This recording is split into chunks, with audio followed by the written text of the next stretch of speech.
মন্দির, মসজিদ, গির্জা এগুলো শুধুমাত্র ধর্মস্থান নয়, যুগ যুগ ধরে মানুষের ভাবাবেগ ও আস্থার সাথে মিশে সেগুলি হয়ে ওঠে মানুষের পরিচয়ের, তার ব্যক্তিত্বের এক অবিচ্ছেদ্য অংশ।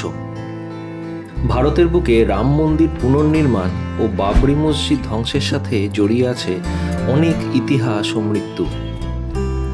আজ যখন রাম মন্দির নিজের স্বমহিমায় পুনরায় ফেরত আসছে, তখন জেনে নেওয়া যাক এই নবনির্মিত রাম মন্দিরের বৈশিষ্ট্য এবং তার রক্তক্ষয়ী ইতিহাস।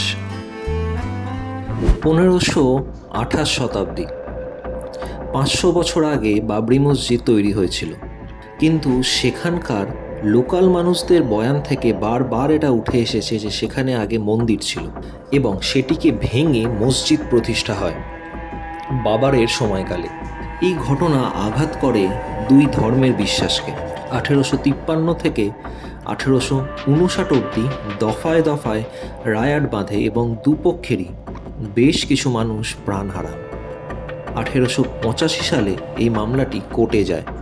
সুপ্রিম কোর্টের ইতিহাসে দ্বিতীয় সবচেয়ে লম্বা চলা কেস হলো এটি।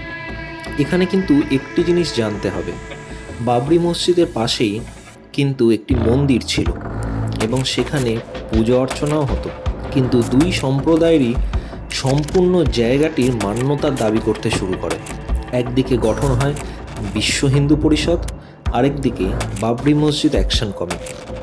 1991 সালে কল্যাণ সিংয়ের গভর্নমেন্ট ক্ষমতায় আসে।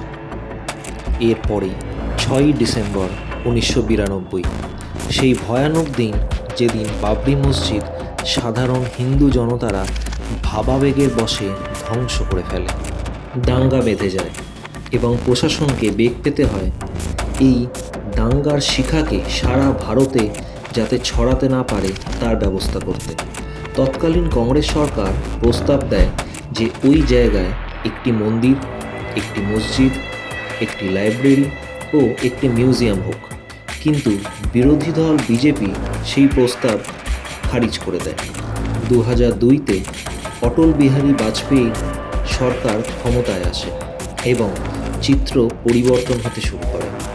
হিন্দুদের কাছে এই পুণ্যভূমি দাবি করার পেছনে লোকমুখে চাওর হওয়া কথা ছাড়াও একটি বৈজ্ঞানিক ব্যাখ্যা ছিল।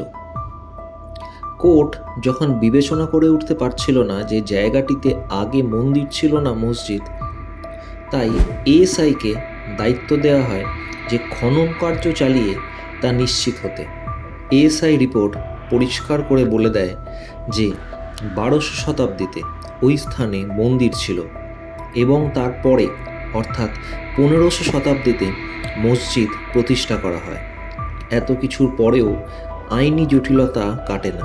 30শে সেপ্টেম্বর 2010-এ এলাহাবাদ হাইকোর্টের রায়কে চ্যালেঞ্জ করায় সুপ্রিম কোর্টে তা হোল্ড হয়ে যায়।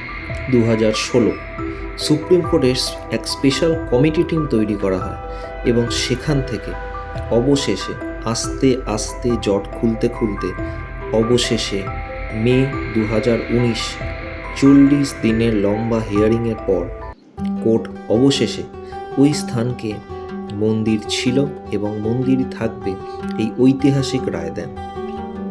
এত রক্তক্ষয়, এত অশান্তি, এত দিনের সংগ্রামের পরে এই রায় যেন সারা বিশ্বের হিন্দুদের কাছে ন্যায়যুদ্ধ জেতার মতো ঘটনা। তাই 22শে জানুয়ারি রাম মন্দির যখন অবশেষে উদ্ঘাটন হবে, সবাই যেন অপেক্ষা করছে সেই কাঙ্ক্ষিত মুহূর্তের জন্য। আসুন জেনে নেওয়া যাক নবনির্মিত রাম মন্দিরের বিষয়। রাম মন্দির তৈরি হচ্ছে সনাতনী নগর শিল্পকে কেন্দ্র করে।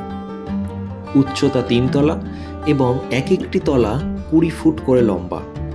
44টি দ্বার এবং 392টি স্তম্ভ ধরে রাখবে এই ভব্য রাম মন্দিরটিকে, যার মধ্যে 166টি স্তম্ভ এক তলায় অবস্থিত। দ্বিতীয় তলে স্তম্ভের দৈর্ঘ্য 12 ফুট লম্বা। 8 একর জুড়ে বিস্তৃতি লাভ করেছে এই সুদর্শন মন্দির।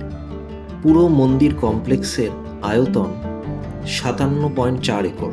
প্রধান মন্দির সিংহদুয়ার পৌঁছাতে হলে আপনাকে 32টি সিঁড়ি পেরোতে হবে।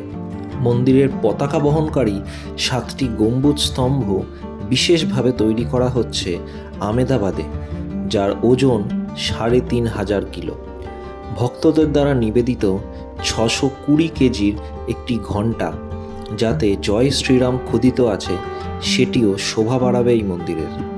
১৮টি স্বর্ণমুদ্রিত দরজা থাকবে এই রাম মন্দিরে, এবং প্রভু শ্রীরামের জন্য থাকবে স্বর্ণমুদ্রিত সিংহাসন। প্রভু রামের শৈশব অর্থাৎ রামলাল্লা রূপ প্রতিষ্ঠা পাবে এই মন্দিরে। বিগ্রহের উচ্চতা ৫১ ইঞ্চের।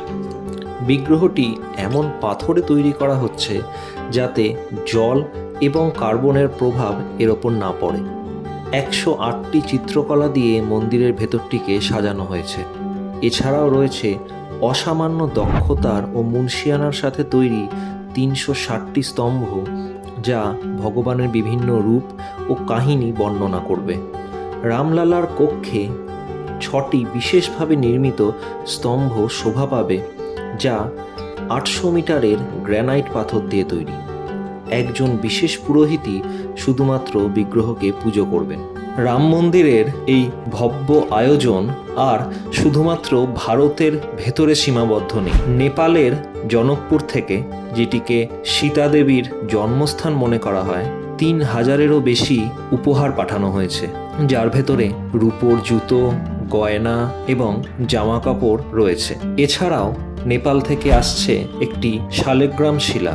আমাদের প্রতিবেশী আরেক দেশ শ্রীলঙ্কা থেকে আসছে একটি পাথর, যে পাথরটি অশোক বাটিকা থেকে নেয়া। চিনতে পারছেন তো দর্শক বন্ধু, এটি সেই অশোক বাটিকা যেখানে মাতা সীতাকে রাবণ বন্দি করে রেখেছিলেন। এখন সেই অশোক বাটিকা হাগগোলা বোটানিক্যাল গার্ডেন নামে পরিচিত। কি ভাবছেন এখানেই শেষ? না, এতদিনের ভক্তির বহিঃপ্রকাশ কি সহজে থামতে পারে? মন্দির চত্বরে থাকছে 5টি মণ্ডপ, যা নৃত্য, রঙ্গমণ্ডপ, সভা, প্রার্থনা ও কীর্তন এই রূপে বিভক্ত করা হয়েছে, এবং প্রতিটি মণ্ডপ অসামান্য কারুকার্য ও শৈল্পিক নিপুণতার ছাপ বহন করে। এছাড়াও খুব শীঘ্রই মন্দির চত্বরে পঞ্চদেবের মন্দির তৈরির কাজও শুরু হচ্ছে। 22শে জানুয়ারি 2024-এর পূর্ণ লগ্নে প্রাণ প্রতিষ্ঠার মাধ্যমে অযোধ্যায় পুনরায় বিরাজ করবেন ভগবান রাম। সারা বিশ্ব থেকে অসংখ্য ভক্ত ইতিমধ্যেই ভিড় করেছে অযোধ্যায় তাদের ভক্তি ও শ্রদ্ধা জ্ঞাপন করতে। সুদূর ইউরোপ থেকে 1000-এরও বেশি পুণ্যার্থী এবং ভক্ত জমায়েত করবেন এই রাম মন্দিরের উদযাপনে। এছাড়াও ইউকে, অস্ট্রেলিয়া, কানাডা, মরিশাসের মতো বিভিন্ন জায়গাতে 30 থেকে 100টি জায়গাতে লাইভ স্ট্রিম হবে এই উদযাপন। সারা বিশ্বে সেদিনকে একসাথে ধ্বনিত হবে জয় শ্রীরামের ধ্বনি। আমাদের ক্ষুদ্র প্রচেষ্টা সবাইকে এই নবনির্মিত মন্দিরের সম্পর্কে অল্প সময় যতটা সম্ভব ওয়াকিবহল করার। ভিডিওটি ভালো লাগলে অবশ্যই বন্ধুদের সাথে লাইক, শেয়ার করবেন এবং চ্যানেলটিকে সাবস্ক্রাইব করতে ভুলবেন না কিন্তু। ভালো থাকবেন, ভালো রাখবেন।